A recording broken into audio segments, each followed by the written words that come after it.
블루베리는 세계 10대 건강식품에 들어갈 만큼 우리 몸을 건강하게 하는데 도움이 되는 과일입니다. 최근 10년간 소비량이 가장 많이 늘어난 과일이기도 한데요. 특히 50대 이상에서 급속도로 섭취량이 늘어나고 있습니다.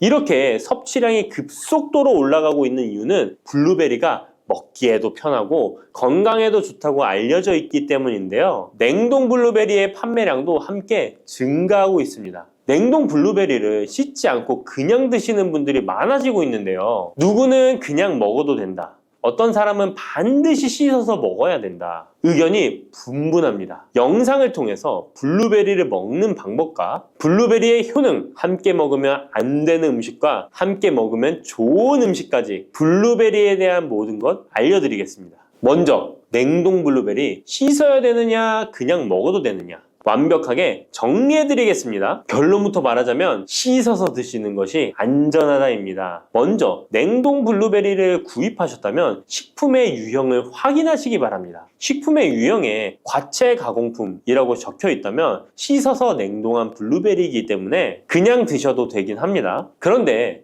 식품 유형에 농산물이라고 표기되어 있다면 이것은 씻지 않고 냉동되어 유통된 블루베리이기 때문에 반드시 씻어서 드시는 것이 좋습니다. 그런데 간혹 식품의 유형이 표기되어 있지 않은 제품들도 있는데요. 이런 제품도 씻어서 드시는 게 좋겠죠? 2022년 한국소비자연맹에서 현재 시중에서 판매되고 있는 냉동과일, 블루베리, 망고, 딸기 등의 제품을 선정하여 안정성 평가를 했는데요. 과체 가공품 같은 세척과일 제품에서 미생물, 잔류농약, 곰팡이, 독소 등의 검사에서 규격 기준에는 적합하긴 했지만 미생물과 잔류농약이 검출된 제품들도 있었습니다. 이 자료를 바탕으로 한다면 냉동 블루베리 제품도 이미 씻어서 유통이 되고 있다고 할지라도 한번 씻어서 드시는 것이 좋겠습니다. 블루베리를 씻는 방법은 흐르는 물에 30초 정도만 씻어주면 되는데요. 깨끗이 씻는다고 블루베리를 물에 오래 담가두거나 흐르는 물에서도 오래 씻으면 안 됩니다. 블루베리에 함유된 안토시아닌 성분은 수용성이기 때문에 영양소가 다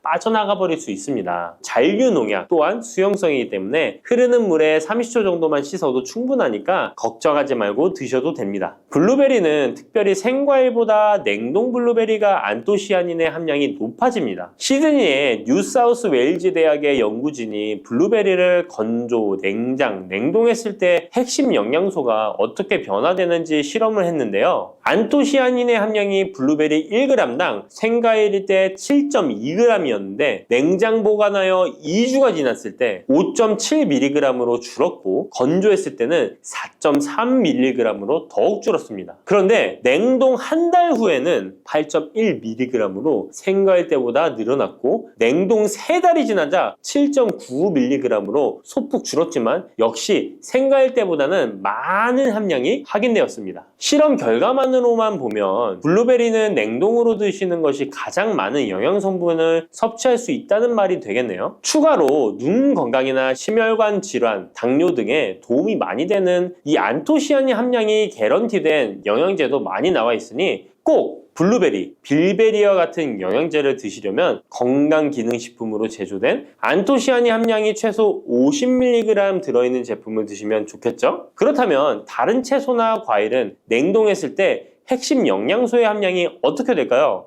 영양소에 따라 보존력이 강한 것도 있고 약한 것도 있는데요. 딸기의 한 종류인 라즈베리는 폴리페놀이 핵심 영양소인데요. 생과일 때보다 냉동일 때 킬로그램당 폴리페놀의 함량이 100mg 정도 상승하는 것으로 나타났습니다. 당근의 경우에는 핵심 영양소가 베타카로틴인데요. 냉동 보관했을 때 3개월이 지나면 베타카로틴의 함량이 현저히 감소하는 것으로 확인되었습니다. 이렇듯 냉동 채소, 냉동 과일은 핵심 영양 성분에 따라 함량이 높아질 수도 있고 낮아질 수도 있습니다. 냉동 블루베리를 구입하셔서 보관할 때는 주의할 사항이 있습니다. 판매되는 냉동 블루베리는 대량으로 포장되어 있는데요. 한 번에 드실 수 없는 양이죠. 냉동 블루베리는 해동해서 드시게 되면 녹으면서 안토시아닌까지 함께 녹아 나오기 때문에 냉동실에서 꺼내 바로 드시는 것이 좋습니다. 혹시나 해동이 되었다면 다시 냉동하시면 안 됩니다. 해동이 되면서 미생물이 증식을 하게 되며 그 상태로 냉동을 하면 미생물까지 함께 냉동이 되고 그것을 드시게 되면 복통, 설사를 유발할 수 있습니다. 자, 이제 블루베리의 효능에 대해 알아보겠습니다. 블루베리의 핵심 영양소인 안토시아닌은 폴리페놀의 일종으로 식물에 많이 함유된 청자색을 띠는 성분인데요. 블루베리의 색깔이 짙은 보라색을 띠는 것이 바로 안토시아닌 때문입니다. 안토시아닌의 과일별 함량에서는 빌베리, 블루베리가 가장 높은 함량을 가지고 있는 것으로 알려져 있는데요. 안토시아닌 함량이 높고 좋은 빌베리, 블루베리일수록 드셨을 때 입안에 보랏빛으로 착색이 심하게 되는 경우가 많아요. 인공색소가 아니기 때문에 전혀 걱정 안 하셔도 되고 10분 정도 지나면 자연히 없어지니 시중 빌베리, 블루베리가 포함된 건강기능식품을 드셨을 때 착색이 되더라도 전혀 걱정 안 하셔도 됩니다. 안토시아닌의 가장 큰 효능은 눈을 건강하게 한다는 것입니다. 안토시아닌은 로놉신의 제합성을 촉진하여 시력을 보호하고 백내장, 안구 건조증, 망막염 등의 눈 질환을 예방합니다. 눈의 피로와 노화를 방지하며 초기 근시도 예방하는 것으로 알려져 있습니다. 또한 강력한 항산화 물질인 안토시아닌은 체내 활성산소를 제거하여 세포의 노화를 방지해 주는데 뇌세포의 노화까지 예방을 합니다. 폴리페놀 성분인 안토시아닌은 뇌의 신경세포를 보호하고 신경 전달 물질의 분비를 촉진하여 뇌의 기능도 향상시키며 뇌의 해마를 자극하여 기억력을 향상시키고 치매를 예방하는 데에도 효과적입니다. 테로스틸벤 성분이 뇌의 신경 전달 물질인 도파민과 노르에피네프린의 분비를 촉진하여 집중력을 향상시키는 데에도 도움을 주는 것으로 알려져 있습니다. 간단히 말하자면 블루베리를 꾸준히 섭취하시면 기억력, 집중력을 향상시키고 치매를 예방하는 데에도 조금이나마 도움을 줄 수 있다는 것이에요. 또한 활성산소를 제거하는 안토시아닌은 피부 미용에도 좋은 효능을 발휘하는데요. 피부 노화를 방지할 뿐만 아니라 염증을 제거하고 억제하는 효과도 있어서 여드름, 피부를 개선하는 데에도 도움이 됩니다. 또한 비타민과 미네랄이 풍부하여 피부를 건강하게 유지하고 풍부한 안토시아닌과 비타민C는 피부의 수분을 유지하는 데 도움을 주어 주름을 예방하고 피부톤을 밝게 하는 데에도 도움을 줍니다. 그리고 풍부한 식이섬유는 장의 운동을 촉진시켜주고 장내의 노폐물을 흡착하고 배출시켜 피부 트러블을 개선하는 효과도 있습니다.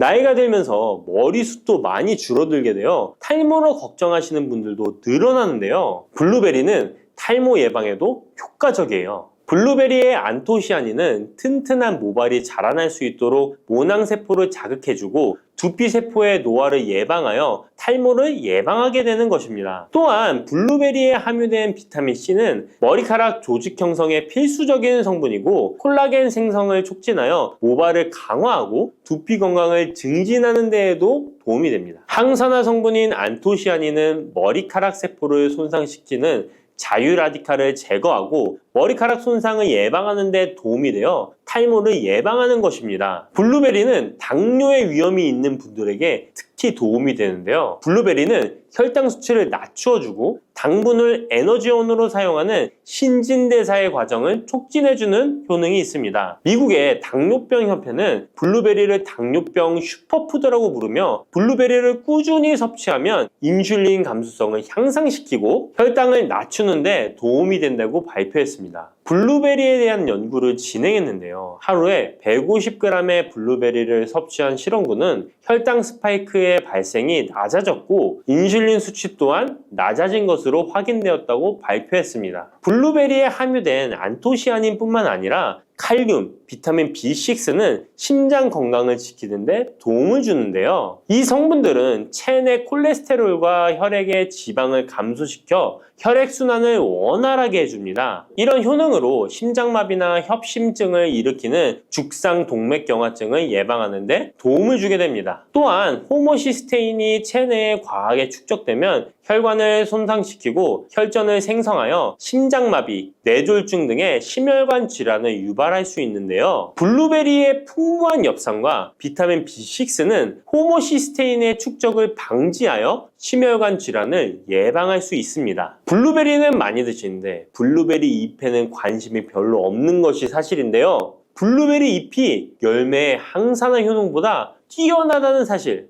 알고 계신가요? 블루베리 잎은 열매보다 안토시아닌 함량이 높고 또한 폴리페놀의 일종인 클로로겐산의 함량도 높아 열매보다 항산화 효과가 20에서 30배 높은 것으로 알려져 있습니다. 놀랍지 않나요? 이러한 블루베리 잎은 차로 우려서 드시면 되는데요. 물 1리터에 잎 4g을 넣고 10분 정도 끓인 후에 식혀서 드시면 됩니다.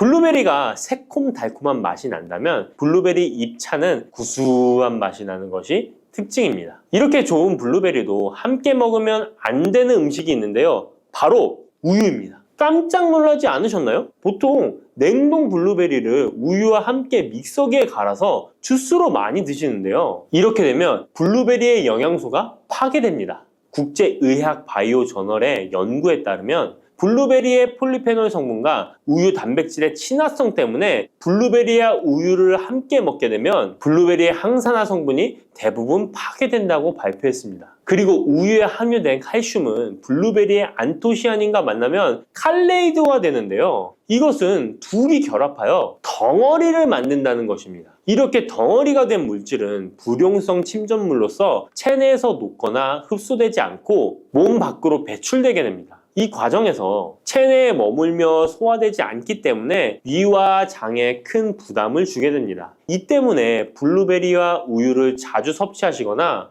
위와 장이 약하신 분들이 드실 경우 위장에 염증을 유발할 위험이 있습니다. 특히 신체 기능이 많이 떨어져 있는 나이가 많으신 분들이 이렇게 드시면 위장에 안 좋을 수 있으니 주의하시기 바랍니다. 블루베리 주스를 만들어 드실 때는 우유 대신 오트밀이나 물을 첨가하여 드시는 것이 좋겠습니다. 우유가 블루베리와 맞지 않는다고 해서 요거트도 맞지 않는 것은 아닙니다. 요거트는 발효 과정을 거쳐 단백질이 쉽게 분해되기 때문에 항산화 성분의 흡수율을 높여줍니다. 요거트에 냉동 블루베리를 얹어서 먹는 것은 좋은 블루베리를 먹는 방법이 되겠습니다. 블루베리를 드실 때 주의하셔야 할 분들도 있습니다. 블루베리에는 살리살신이라는 성분이 있는데 이것 때문에 알레르기 반응을 일으키는 분들이 있습니다. 블루베리를 드시면 입술이 붓거나 간지러운 증상이 나타나고 복통과 설사의 증상이 나타난다면 즉시 블루베리 섭취를 중단하셔야 합니다.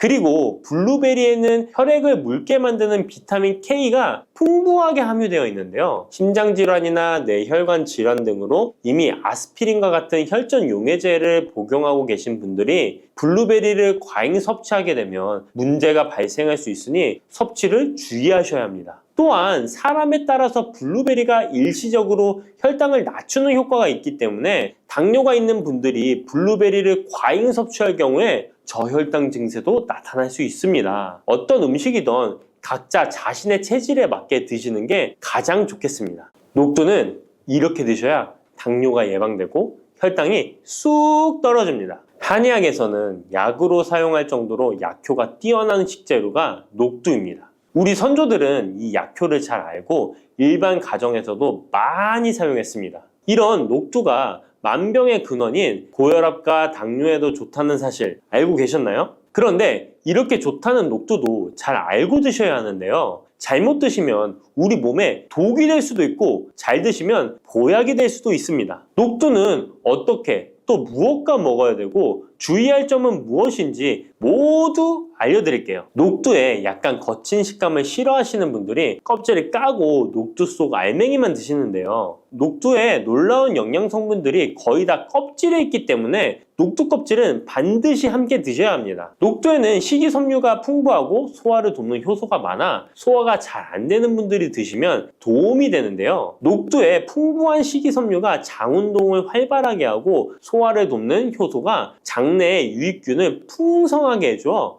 장 건강을 개선해 줄 수 있습니다. 우리 선조들은 기억력이 많이 약해진 환자에게 녹두죽을 먹여 몸을 회복시켜 주었는데요. 그만큼 몸이 약해진 환자들의 몸에도 흡수가 잘 될 만큼 녹두가 우리 몸에 좋다는 것이죠. 놀랍게도 녹두에는 마그네슘, 칼슘과 같은 미네랄 성분들도 풍부한데요. 이 풍부한 칼슘은 골다공증을 예방하고 뼈를 튼튼하게 하는 효과가 있습니다. 칼슘이 뼈를 이루는 주성분인 것은 잘 알고 계시죠? 마그네슘은 이런 필수 미네랄인 칼슘의 흡수를 도와주기 때문에 녹두가 뼈 건강에도 놀라운 효능을 발휘할 수 있는 것입니다. 그런데 녹두는 성질이 차기 때문에 몸이 찬 분들은 주의해서 드시는 게 좋은데요. 이 때문에 녹두의 껍질을 벗기고 드시는 분들이 있습니다. 하지만 마늘과 함께 드신다면 몸이 찬 분들도 조금 더 편안하게 녹두를 드실 수 있습니다. 마늘의 따뜻한 성질이 녹두의 찬 성질을 중화시켜주기 때문이죠. 이뿐만 아니라 마늘이 대표적인 항암식품인 사실은 알고 계시잖아요. 마늘에는 S알리시스테인과 알리신이라는 성분이 풍부해서 암세포를 억제하고 사면시켜주는 효능이 있습니다. 또한 강력한 항산화 성분인 폴리페놀이 많이 들어있어서 나쁜 콜레스테롤의 성장을 막아 혈관을 깨끗하게 만들어주기 때문에 심혈관 질환에 매우 탁월하답니다. 이뿐만 아니라 체내 지방의 대사를 촉진하여 지방 분해를 통해 체지방을 제거하고 비만을 예방하는 효능까지 있는 놀라운 식품이죠. 그래서 마늘을 녹두와 함께 드시면 시너지 효과가 있기 때문에 우리 몸에 보약이 될 수 있습니다. 마늘과 녹두를 함께 먹을 수 있는 가장 간단한 방법은 마늘 녹두밥을 지어 먹으면 되는데요. 녹두를 물에 충분히 불려서 밥을 하시면 녹두 껍질의 거친 식감을 완화시켜 편하게 드실 수 있습니다. 그리고 우리가 녹두하면 생각나는 대표적인 음식이 녹두 빈대떡이 있는데요. 맛있는 녹두 빈대떡에 돼지고기를 갈아서 함께 부쳐 먹기도 하죠. 이 방법은 영양학적으로도 탁월한 조합이 됩니다. 녹두에 부족한 필수 아미노산인 트립토판 같은 성분이 돼지고기에 풍부하게 들어있기 때문인데요. 트립토판이나 메티오닌 같은 필수 아미노산은 우리 몸에서 합성되지 않아 반드시 음식을 통해 섭취해야 합니다. 돼지고기가 이런 아미노산의 훌륭한 공급원이 될 수 있기 때문에 나이가 들면서 기력이 약해진 분들이 녹두와 돼지고기를 함께 드시게 되면 기력 회복에 좋은 효과를 보실 수 있습니다. 또한 돼지고기에는 단백질이 풍부하여 근육을 튼튼하게 하는데 도움을 주고 풍부한 비타민 B1은 피로 회복과 신경 안정에도 매우 효과적입니다. 철분도 풍부해 나이가 들며 부족해지는 철분 보충에도 효과를 볼 수 있고 필수 지방산인 리놀렌산이 많아 동맥경화와 고혈압 같은 성인병의 예방, 아연, 셀레늄, 비타민 B6 등의 영양소가 면역력을 강화하는 데에도 도움을 줍니다. 녹두는 또한 혈당을 낮춰주고 인슐린 감수성을 높여주는 효능이 있어서 당뇨 관리에도 너무 좋은 식품인데요. 풍부한 식이섬유는 소장에서 당의 흡수를 지연시켜주고 다양한 미네랄과 비타민이 당뇨로 인한 합병증을 예방하는 데에도 좋은 효능이 있습니다. 이때 팥과 함께 드시면 이런 효과들이 매우 높아집니다. 팥은 강력한 항산화 성분인 안토시아닌이 풍부해서 혈관의 활성산소를 제거해주고 혈관세포의 손상을 예방해줘서 혈관을 깨끗하고 건강하게 해줄 수 있습니다. 2014년에 발표된 한 연구에서 팥을 섭취하는 것이 2형 당뇨병 환자의 혈당 수치와 인슐린 저항성을 개선하는 데 도움이 되는 것으로 보고됐습니다. 이 연구에서는 4주 동안 매일 팥을 섭취한 결과 당뇨 환자들의 공복 혈당 수치가 평균 19.5% 감소하였고 인슐린 저항성이 감소하는 결과를 볼 수 있었습니다. 또한 팥은 쌀의 10배 이상, 바나나의 4배 이상의 많은 칼륨을 함유하고 있는데요. 칼륨은 몸 안에 나트륨을 배출하고 당뇨 환자의 신장 기능을 강화시켜주며 혈압 상승을 억제해주는 효능이 있습니다. 팥은 한의원에서 다이어트를 위한 처방을 할 때도 사용되는데 팥의 풍부한 칼륨은 이뇨작용을 통해 부종을 줄여줄 수 있기 때문에 지방이 몸에 축적이 잘 되어 살이 찌는 사람에게 효과적입니다. 특히 쉽게 붓고 살이 찌는 분들에게 더욱 효과가 좋은데요. 한 실험에서 실험쥐에 팥 추출물을 먹였더니 체지방 함량이 30% 이상 줄었고 몸무게도 37%나 감소한 결과를 발표하기도 했습니다. 자, 이렇게 녹두와 함께 복용하면 좋은 식품들을 알아보았는데요. 그렇다면 녹두를 복용할 때 주의할 점은 어떤 것이 있는지도 한번 살펴보겠습니다. 첫 번째는 녹두의 차가운 성질인데요. 녹두의 차가운 성질은 우리 몸의 열을 낮춰주고 스트레스를 해소하는 효과가 있습니다. 또한 염증 완화를 시키고 통증을 줄이는 데도 도움이 되는데요. 그래서 녹두로 속을 채운 베개를 쓰면 두통이 완화되기도 합니다. 다만 이런 찬 효능 때문에 녹두를 드실 때 주의하셔야 하는데요. 평소 몸이 찬 분들이 녹두를 많이 드시게 되면 오히려 몸에 해가 될 수 있습니다. 위나 장이 차가워지면 소화력이 떨어지고 복통이나 변비, 설사가 나타날 수 있습니다.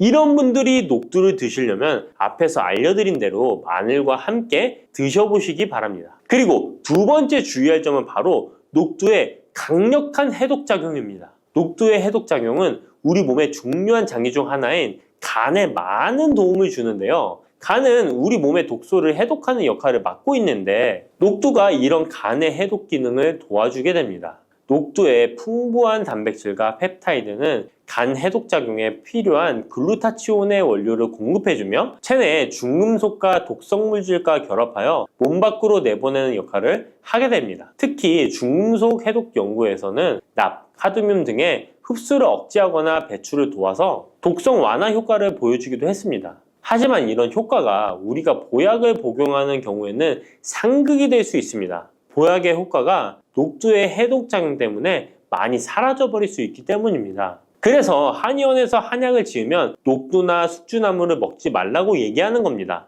이런 녹두의 해독작용은 녹두의 껍질에 있는 성분 때문에 나타나게 되는데요. 따라서 껍질을 제거하고 만든 요리나 녹두 전분으로 만든 청포묵, 녹두당면을 드시면 녹두의 해독작용은 누릴 수가 없습니다. 물론 녹두 껍질을 제거해도 알맹이에 영양 성분들이 풍부한데요. 해독작용이 필요한 경우에는 껍질을 제거하지 않고 복용하시는 게 좋습니다. 세 번째로 복용 시에 주의할 점은 녹두의 풍부한 칼륨입니다. 앞에서 얘기했던 것처럼 칼륨은 나트륨을 배출해주며 당뇨와 고혈압에 도움이 되지만 신장이 약하신 분들에게는 간혹 독이 될 수 있습니다. 신장이 약하신 분들이 녹두를 필요 이상 많이 드시게 되면 칼륨 배출이 제대로 안 되면서 몸에 칼륨이 쌓여서 고칼륨 혈증이 발생할 수 있습니다. 그렇게 되면 근육 약화나 부정맥, 심장 질환 등의 증상이 발생할 수 있으니까 신장이 약하신 분들은 과도하게 많이 드시지 않는 게 좋습니다. 따뜻한 생강차 한 모금이 생각이 많이 나는데요.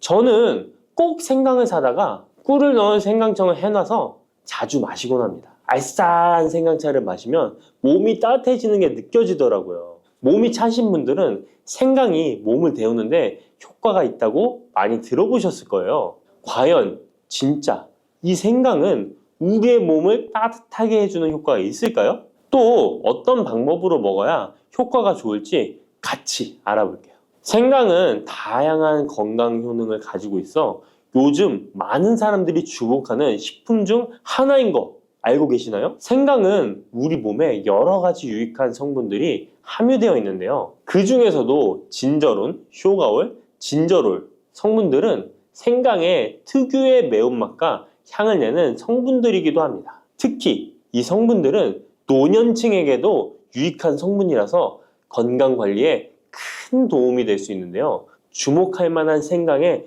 대표적인 성분 3가지 바로 소개해 드릴게요. 생강의 첫 번째 성분은 진저론입니다. 진저론은 생강에서 가장 대표적인 활성 성분으로 생강의 매운맛과 특유의 향을 담당하고 있는데요. 진저론은 항산화 효능이 뛰어나며 세포 손상을 막아주고 노화를 예방하는 데 도움이 됩니다. 또한 진저론은 소염 작용을 가지고 있어 염증을 줄이고 통증 완화에도 효과가 있는데요. 류머티즘 관절염, 근육통, 기타 염증성 질환에 이 성분이 도움을 줄 수 있고 면역력을 증강시키는 데 중요한 역할을 해서 특히 면역력이 약해질 수 있는 노년분들에게 매우 유익한 성분입니다. 생강의 두 번째 대표 성분은 쇼가올입니다. 쇼가올은 생강을 건조하거나 가열했을 때 생기는 물질인데요. 이 성분은 항암 효과가 있다고 알려져 있어 암 예방에 효과가 있습니다. 쇼가올은 진저론보다 강력한 항염증 작용을 하는데요. 이 성분은 염증을 유발하는 물질인 프로스타글란딘의 생성을 억제하는데 매우 효과적인 것으로 밝혀졌습니다.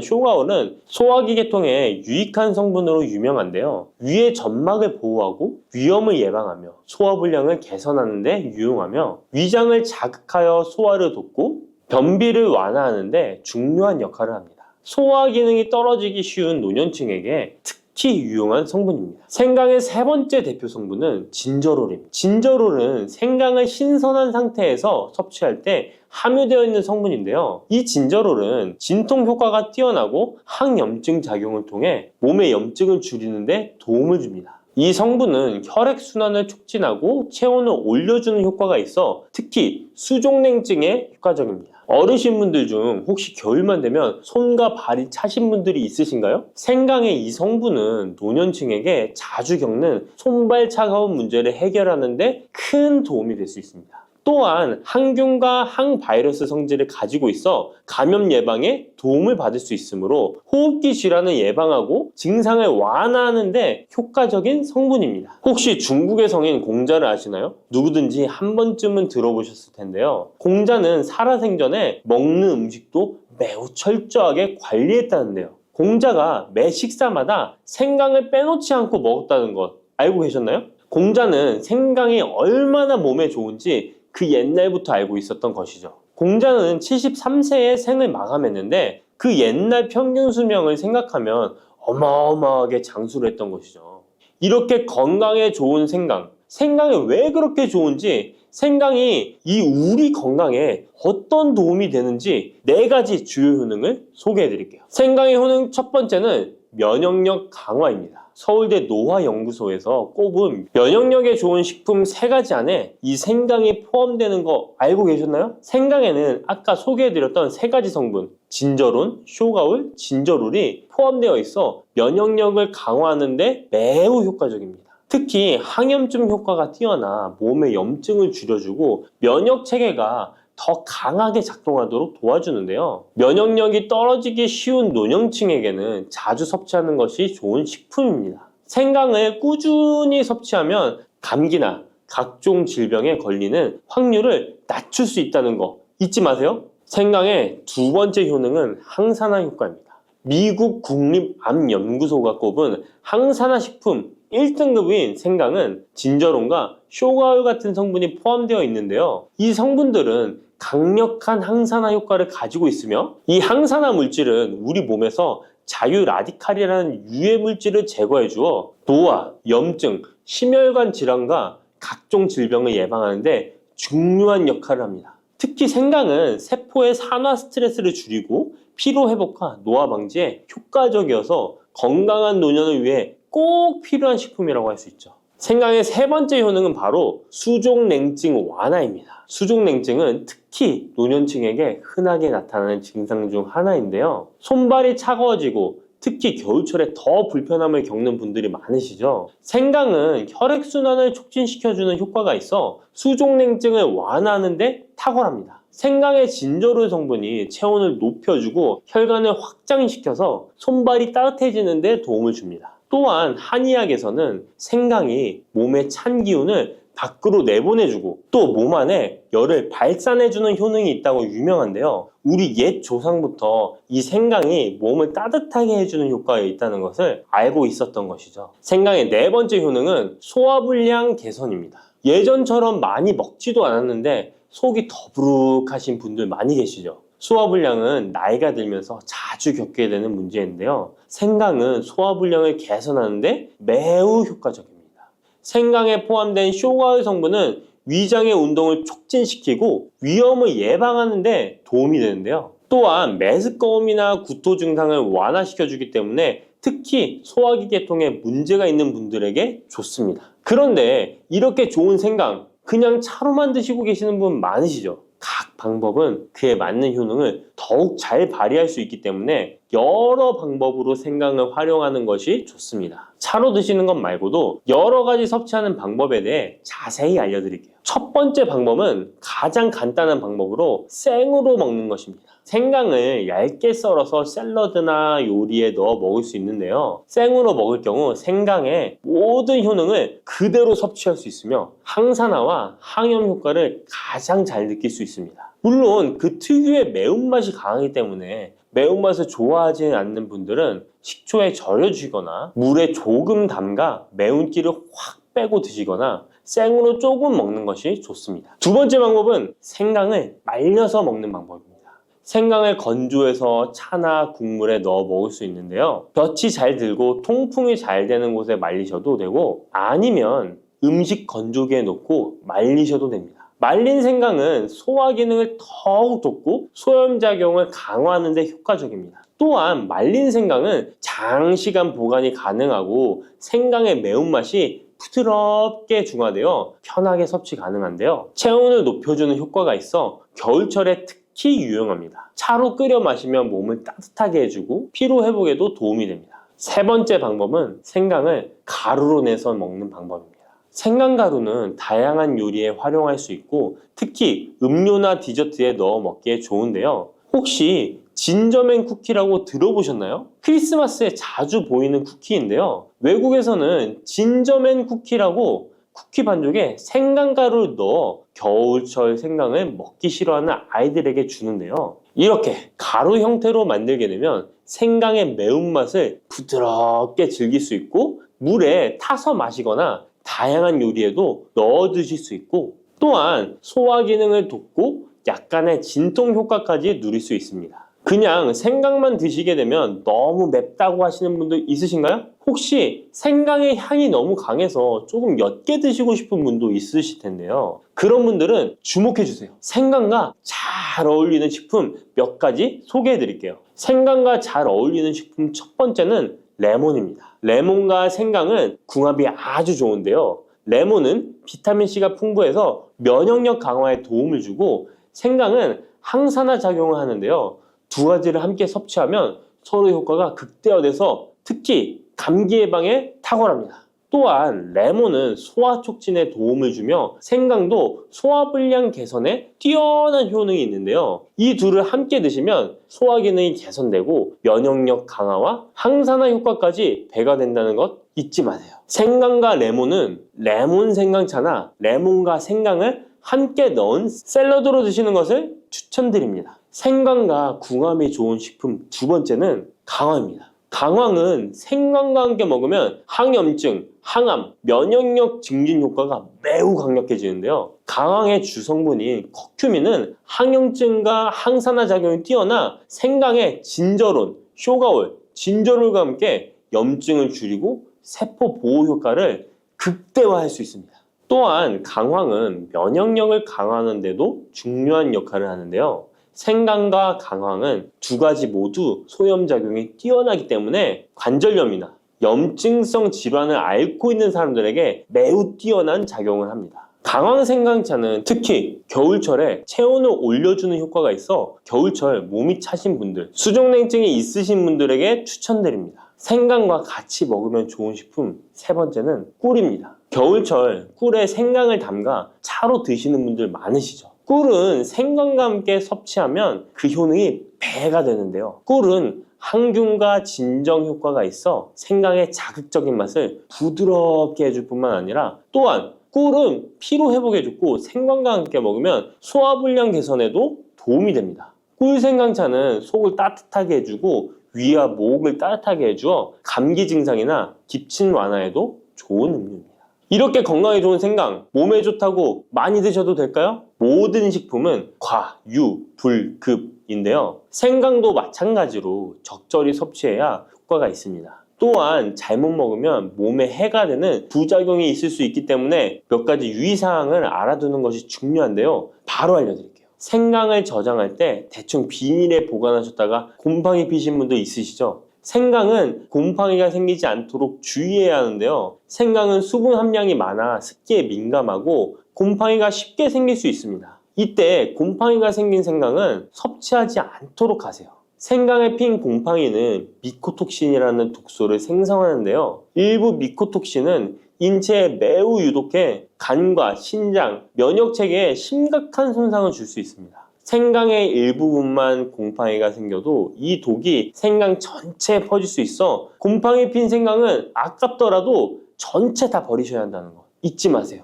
곰팡이가 피지 않도록 생강을 보관할 때는 통풍이 잘 되는 곳에 보관하고 습기가 많은 곳은 피하는 것이 좋습니다. 생강은 많은 효능을 가지고 있지만 과다 섭취할 경우 부작용이 있을 수 있는데요. 너무 많이 지나치게 먹으면 속이 쓰리거나 위염이나 위장장애를 일으킬 수 있습니다. 하루에 2에서 3g 정도로 섭취하는 것이 적당하며 위장에 민감한 분들은 조금 더 적은 양을 섭취하는 것이 좋다는 것 기억하세요.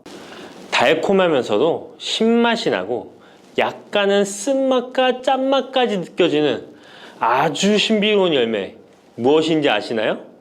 아시는 분들은 많으시죠? 바로 오미자입니다. 오미자는 5가지 맛이 난다고 해서 붙여진 이름이죠.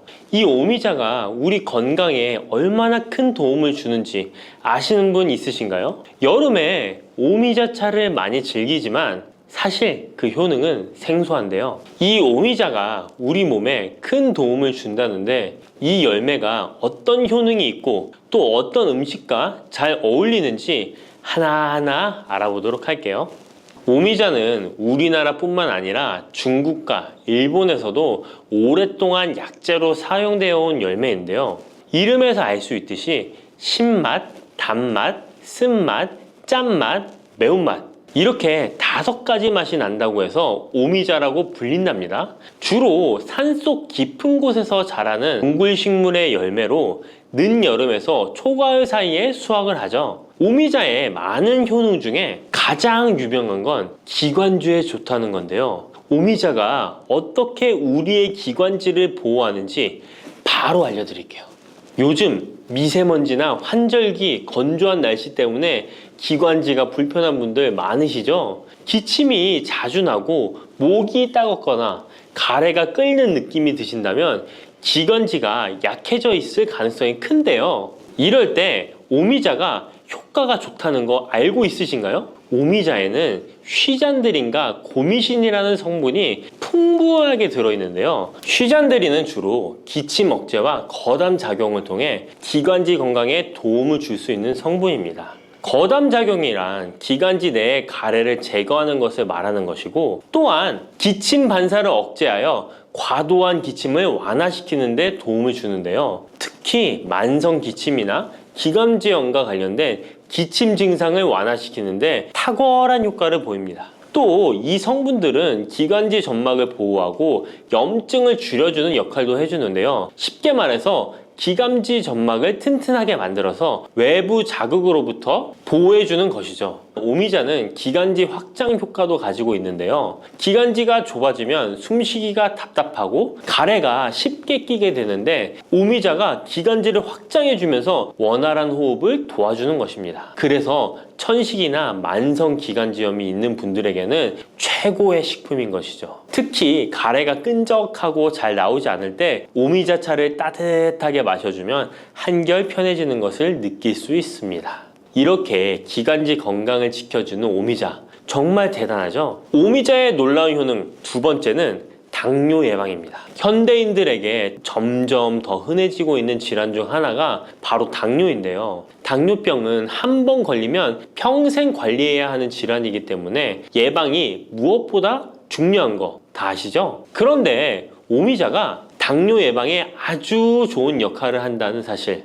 알고 계셨나요? 오미자는 혈당을 조절하는 데 도움을 주는 식품인데요. 이는 아까 알려드렸던 오미자에 포함된 시잔드린이라는 성분과 항산화 성분 덕분입니다. 이 성분은 인슐린 저항성을 낮춰주고 혈당을 안정적으로 유지하는 데 도움을 주는데요. 쉽게 말해 혈당이 갑자기 확 오르는 것을 막아준다는 것이죠. 또한 오미자는 췌장의 기능을 강화하는 데도 효과적인데요. 오미자에는 항산화 물질인 폴리페놀이 풍부하게 함유되어 있다는 거 아셨나요? 항산화 물질은 췌장을 포함한 신체 조직을 산화 스트레스로부터 보호하고 췌장의 건강을 유지하는 도움을 주는데요. 췌장은 우리 몸에서 인슐린을 생성하는 중요한 기관인데 오미자가 췌장의 기능을 활성화시켜서 인슐린 분비를 촉진하는데 도움을 주기 때문에 혈당 조절이 어려운 분들에게는 오미자가 특히 도움이 될 수 있겠죠. 뿐만 아니라 오미자에는 체내에서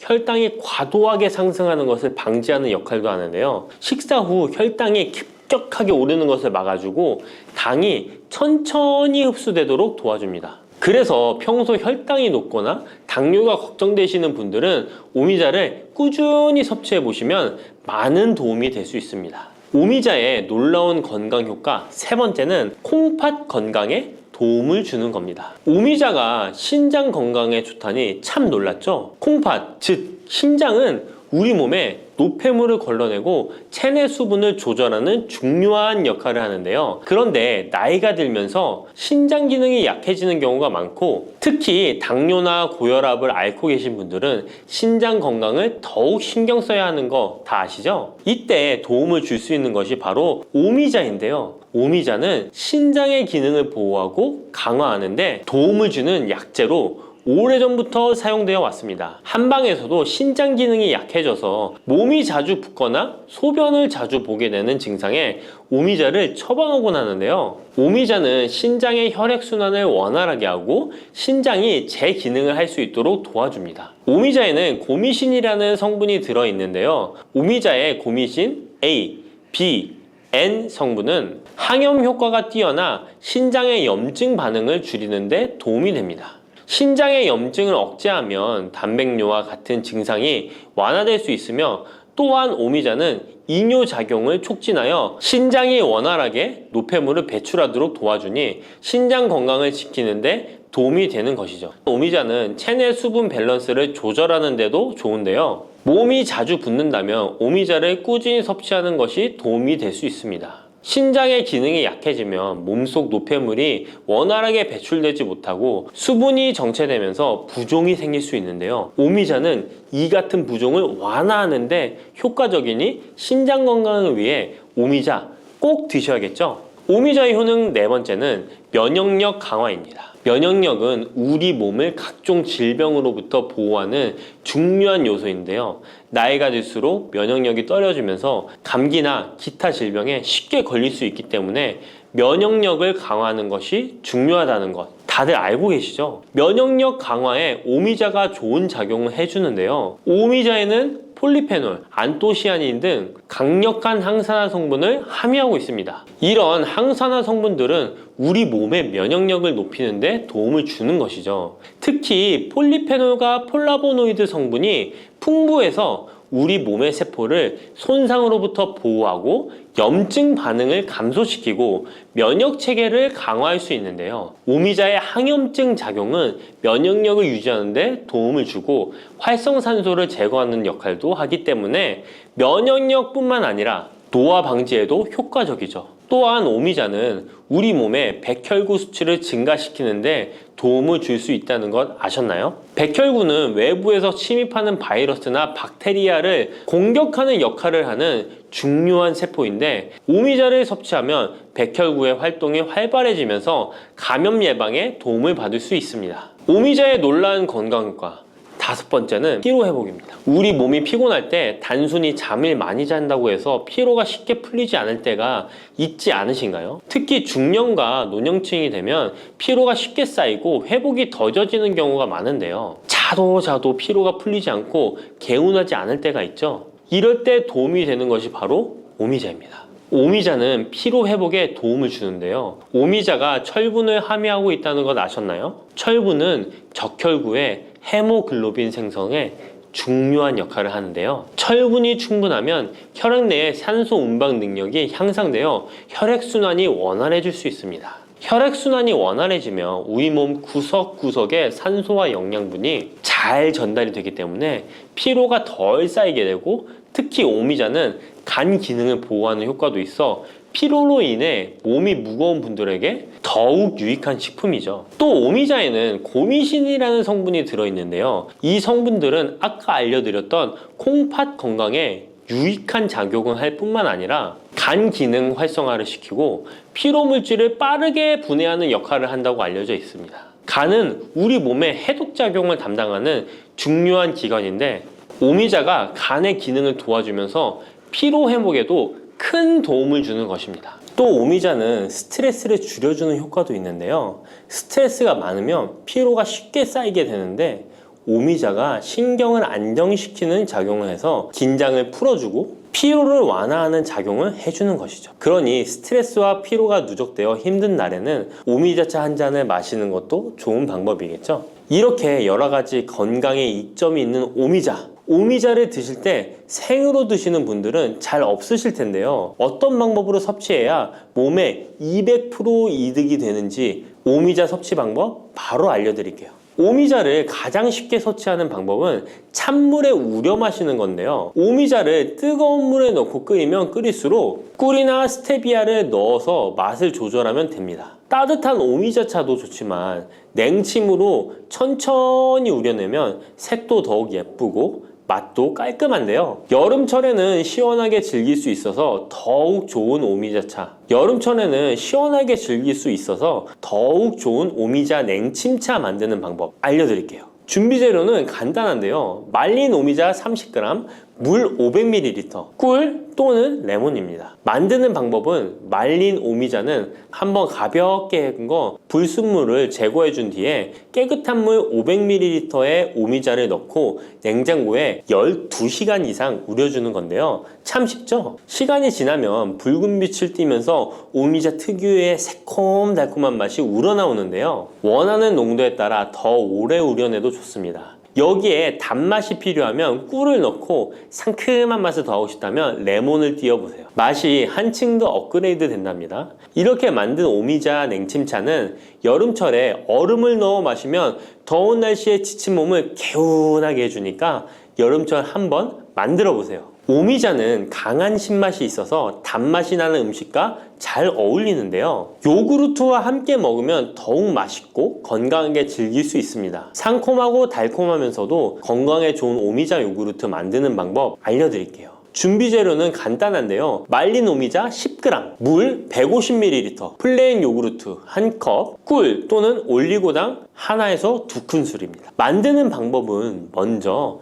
말린 오미자를 물 150ml에 넣고 냉장고에 12시간 이상 충분히 우려주세요. 이때 뜨거운 물이 아니라 찬물에 우려야 영양성분이 더 잘 추출됩니다. 이렇게 냉침으로 우려낸 오미자는 체에 걸러 즙만 따로 준비해주세요. 플레인 요구르트 1컵에 오미자 냉침 액기스를 넣고 잘 섞어줍니다. 신맛이 강하다면 꿀이나 올리고당을 하나에서 2큰술 넣어 맛을 조절해주세요. 이렇게 하면 새콤달콤한 오미자 요구르트가 완성됩니다. 아침에 가볍게 먹거나 간식으로 챙겨 드시면 장 건강에도 도움이 되고 피로 회복에도 좋으니 꼭 해 드셔보세요. 세 번째로 소개해 드릴 것은 오미자청인데요. 오미자청은 오랫동안 보관할 수 있어서 언제든지 쉽게 차로 만들어 마실 수 있습니다. 또한 청을 이용해서 다양한 음식에도 활용이 가능한데요. 오미자청 만드는 방법도 알려드릴게요. 준비 재료는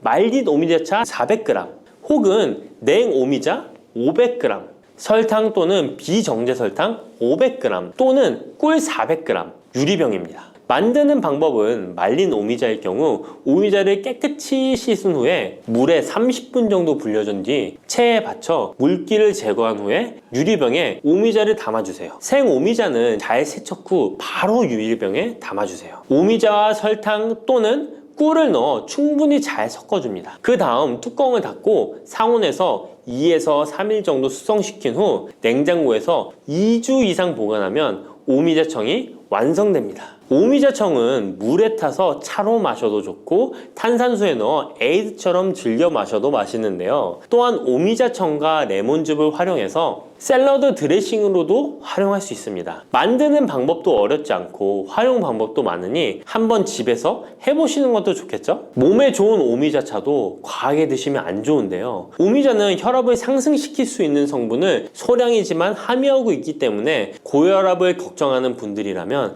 다량으로 섭취하는 것은 피하셔야 하는데요. 특히 혈압 약물이나 혈액 응고 약물을 복용 중인 분들은 오미자를 다량으로 드시게 되면 약효에 영향을 줄 수 있기 때문에 적당량 드시는 것이 좋겠습니다.